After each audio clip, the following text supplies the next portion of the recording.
Ladies and gentlemen, welcome to Fly's Presser, typically conducted right after main training, the pre-game press conference. We're going to dive into all of it. And as always, it's time to talk all things black and white.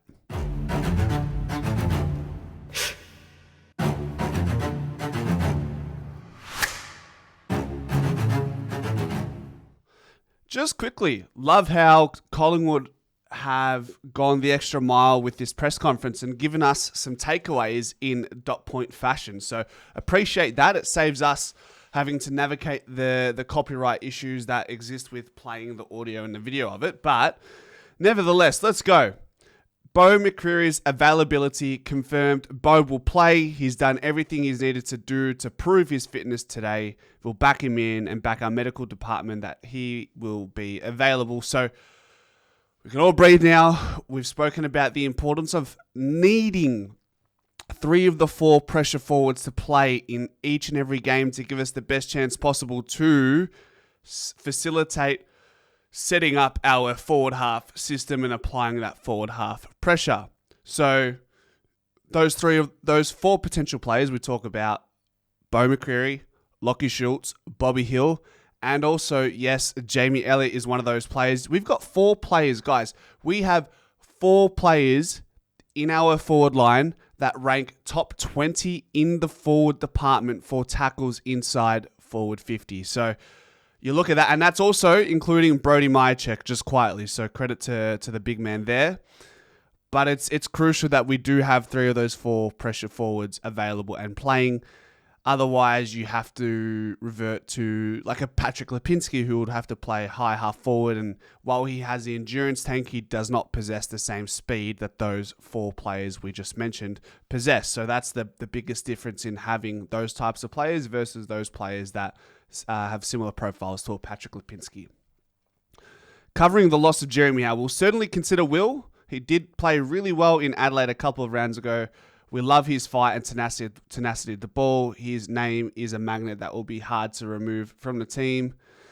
A couple of weeks ago, we had the same issue with Howe not playing against Adelaide, but it really stood up. We've just got to back our system and the players to support the aerial stuff.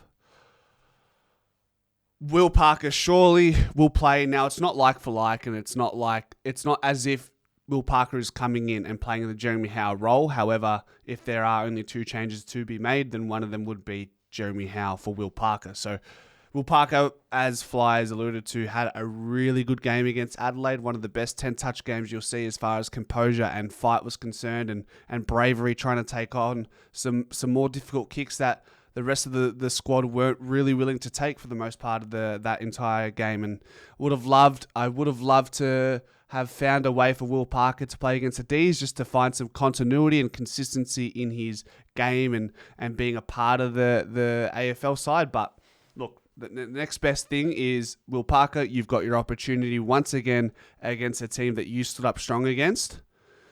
Now the game will, look, if we're being honest with ourselves, the game will probably be played in a completely different fashion. We're not going to accumulate 70 plus inside 50s. We're not going to be playing in treacherous weather conditions. It's going to be a dry day, and may the best team win. And maybe we'll find we probably will see more instances where Will Parker could be exposed. So we learn about the kid in those situations against the Crows in this qualifying final. Forward mix. So we did just post some breaking news from Xander Maguire, but we can reiterate here. Dan's McStay.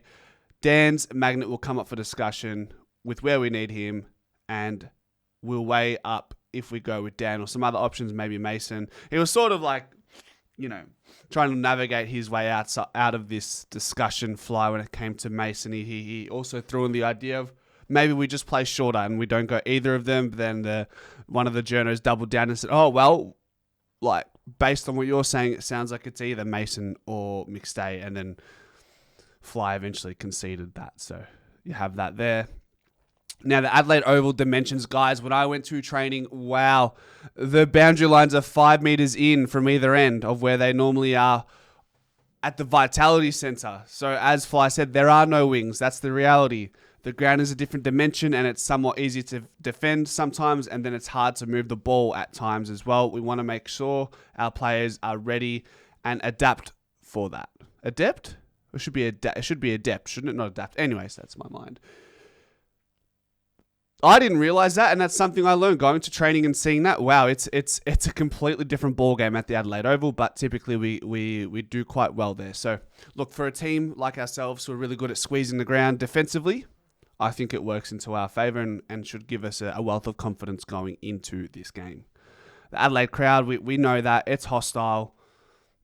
It's going to be close to a record-breaking crowd as it was a couple of weeks ago, so we'll swiftly move past that. The team's finals experience this time around is when you need your experience. We've got a lot of it relative to the Adelaide Crows. There'll be times in the game when you're going to need it, and maybe there's times in the game where you wish you had a youthful enthusiasm that didn't have it. I like that. This youthful enthusiasm comes by way of willing to be more daring, take more risks, don't be scared. As you get older, you get a bit wiser in life in general. You take less risk. You're worried about the outcome.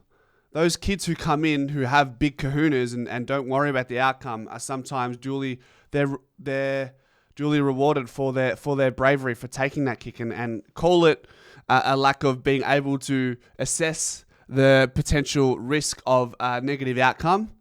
I think it's a good thing to have a good balance of it. So that's why I liked Will Parker's game so much when we played them last time. Now, what's not mentioned here, which we can touch on very briefly, is Bobby Hill. He has a family commitment today. He should be having a full training tomorrow, and we're still hopeful that at some point Bobby may or may not feature in the final series. We're hopeful that he might feature in the final series, so we'll leave that there. When asked about Jack Silvani, he just said, look, it doesn't really give us much to work with this week, so we're not going to spend too much time there, and we can respect and appreciate that Jack Silvani will explore all avenues. So that's where the bottom line is there for now. This got close to a game day. We won't stress about that too much. And then lastly, Xander Maguire asked Fly about Jamie Elliott and Brody Myercheck. And once again, that is more of a conversation to be. If it's not sorted by now, guys, the Jamie Elliott, Brody Myercheck conundrum will be reassessed after this season is done and we can go from there. But until then, the conversation doesn't give us a lot to work with. And as I mentioned, we're 2 days away from our qualifying final. Let's try, while we can, try and focus on what could be on Thursday night. Ladies and gentlemen, if you enjoyed that, consider subscribing, consider leaving a like, and that way you don't miss out, particularly for the live streams that we have most evenings at 6 p.m. Come in, have a chat. We're a pretty welcoming community, and we've got some characters in there. So if you want to be a part of it, be sure to subscribe, leave a like, and as always, ladies and gentlemen, go Pies.